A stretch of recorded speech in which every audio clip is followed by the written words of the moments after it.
Kereta ni datang dalam keadaan jacking. Sekarang ni kita dah keluarkan spark plug dia. Ni spark plug dia. Kita akan check lah okey tak okey dengan coil dia sekali.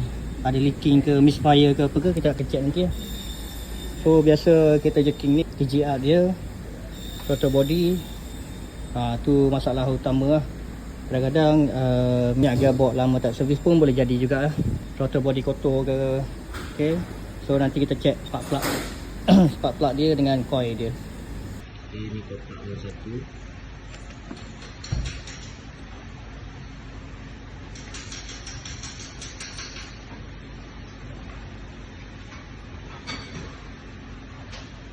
Ini kotak nomor 2.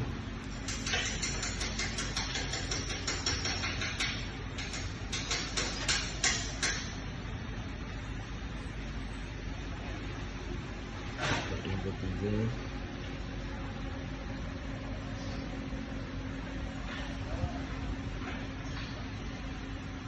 Kotak nombor 4.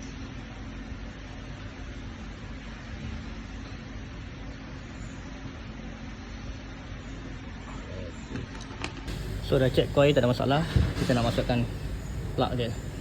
Okey, masukkan plug elok-elok macam ni. Dan jolok ke dalam lubang dia. Okey. Slow.